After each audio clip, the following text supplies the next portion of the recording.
Welcome to the Future is Fractional podcast, a podcast where we explore why the future C-suite is fractional, how professionals are carving out careers as fractional leaders, and how businesses can take advantage of fractional talent and technology. Here's your host, me, Matt Belbeck. For decades, we've treated the C-suite like a fixed structure. One CEO, one CFO, one CRO, one CMO, all full-time, all permanent, all on payroll. But that model was built for a slower world, a world where markets didn't shift overnight, where technology cycles lasted years, and where companies could afford to wait until they were big enough to hire experience. This is not that world anymore. Today, companies don't fail because they lack ambition. They fail because they lack precision. They hire too much leadership too early or too little experience too late. They lock themselves into executives when what they actually need is expertise, judgment, and execution at exactly the right moment. That's why I believe the future is fractional. What makes this moment inevitable is that the supply side has already changed. There is a growing class of senior executives who don't want another 10-year tour inside one company. They want leverage, variety, autonomy, and impact. They built the pattern recognition, judgment, and operational muscle that only comes from years in the arena, and now they're choosing to deploy it across multiple companies instead of tying it to a single payroll. Fractional leadership isn't a compromise for them. It's an upgrade in how their talent gets used. At the same time, technology has removed the friction that once made this impossible. Collaboration tools, secure data rooms, AI co-pilots, and remote execution have made it realistic for one great executive to drive real outcomes across several organizations. The market is quietly filling with operators who think like portfolio managers of their own expertise. They don't define themselves by a job title anymore, but by the problems that they solve. When demand is ready and supply is willing, the shift isn't theoretical. It's already happening. In the future, the executive team won't be a payroll decision. It will be a strategic decision. This podcast is about that shift. We'll talk to the people at the forefront of this movement. We'll talk to fractional executives who help scale companies, rescued failing teams, and prevented expensive mistakes. We'll talk to founders who stopped hiring wrong and started buying experience instead. And we'll challenge the idea that leadership must be full-time to be real, accountable, or effective. I'm Matt Belbeck, and I'm the host of the Future is Fractional podcast. I've spent the last 8 years building a business dedicated to providing companies with fractional legal support at rates far more sustainable than full-time hires and helping them to avoid the overuse of expensive external firms. In turn, we've helped lawyers carve out more flexible, fulfilling careers. I've had the opportunity to witness this movement firsthand and the privilege to watch companies build more sustainable C-suites at the same time that fractional leaders carve out better lives for themselves. It has been a true win-win situation for both companies and fractional executives, and I believe this is only the beginning. Let me tell you a bit about how I got here. As far back as I can remember, I loved the idea of entrepreneurship, but I wasn't necessarily much of a risk taker. I went to business school and dreamed of starting a business that would give me purpose and fulfillment, while also providing a path to a more flexible lifestyle. But as we all know, at least at the time, that was much easier said than done. Instead, I started down a path that felt much safer to me. I spent nearly a decade in product management and strategic marketing roles that let me build and launch products and solutions backed by stable companies with budgets and without the risk that an entrepreneur would experience out in the wild. At the time, it felt like the best of both worlds.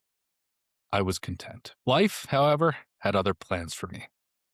At 30 years old, I went through a divorce, unexpectedly, and much earlier in life than is typical for most people that go through one. And while a divorce may not be the life-changing event that changes everyone's perspective on their lives, it was for me. At the time, my son was just 2 years old. Suddenly, there were what felt like endless unanswered questions to be dealt with. How would I balance my career and my responsibilities as a single dad? What would happen if I lost my job?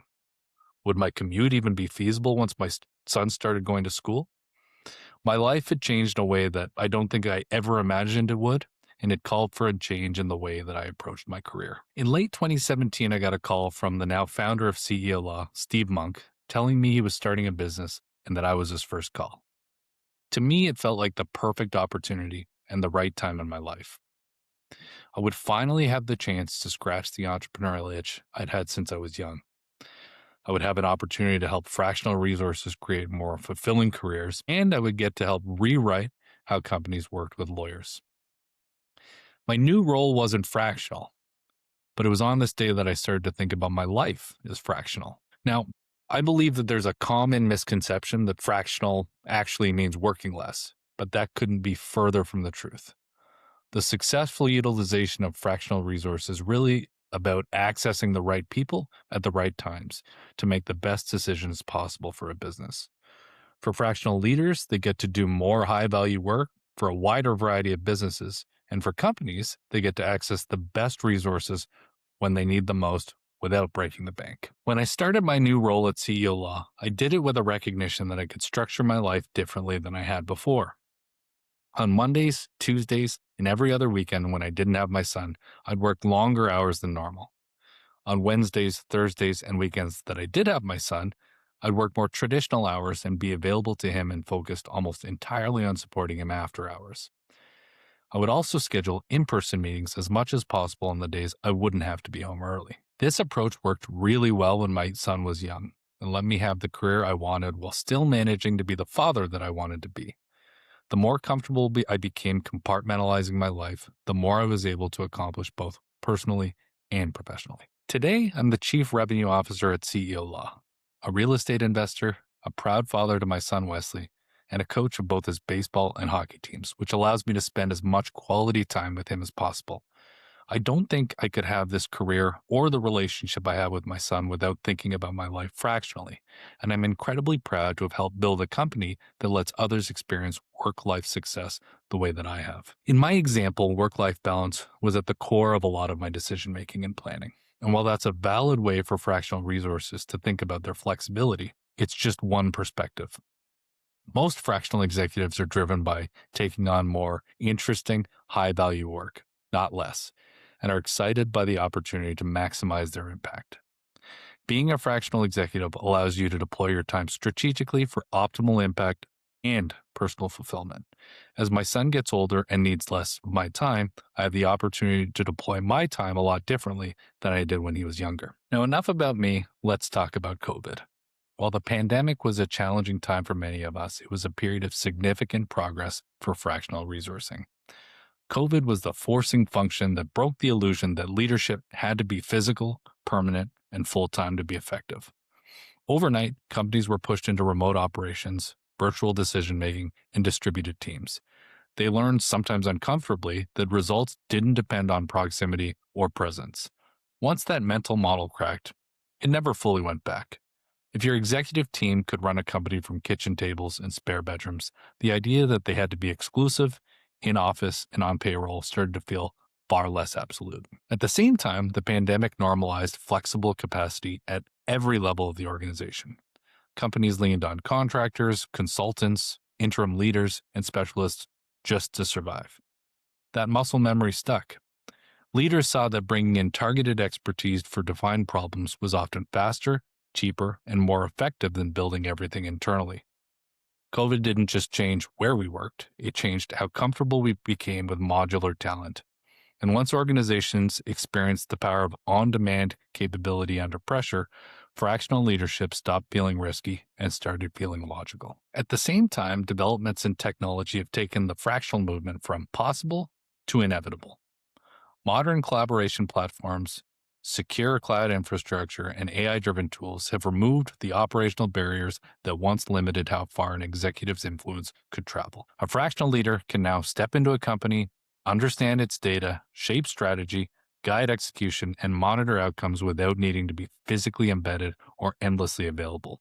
More importantly, technology has compressed the time between insight and action. Dashboards replace guesswork, automation replaces manual oversight, and AI accelerates analysis. That means fractional executives can deliver the same strategic impact in fewer hours with greater precision. Technology didn't just enable remote work, it made high-leverage leadership scalable. The inevitability that the future is fractional is the driving force for this podcast. Every other Friday, I'll host a guest to talk about why the future is fractional, how professionals are carving out careers as fractional leaders, and how businesses can take advantage of fractional talent and technology. So, if you operate a company thinking about using fractional resources, or if you're a professional considering taking the leap into the fractional world, I hope you'll tune in. If you're interested in connecting or being a guest on the podcast, reach out on LinkedIn. If there's one idea to take away, it's this. Leadership is no longer something you hire once and hope it fits forever. It's something you design. The future belongs to companies that treat the C-suite like a strategy, not a structure. Until next time, stay sharp, stay flexible, and remember, the future isn't full-time. It's fractional. Bye for now. Thank you for listening to the Future is Fractional podcast sponsored by CEO Law. The future is fractional. The difference is CEO Law.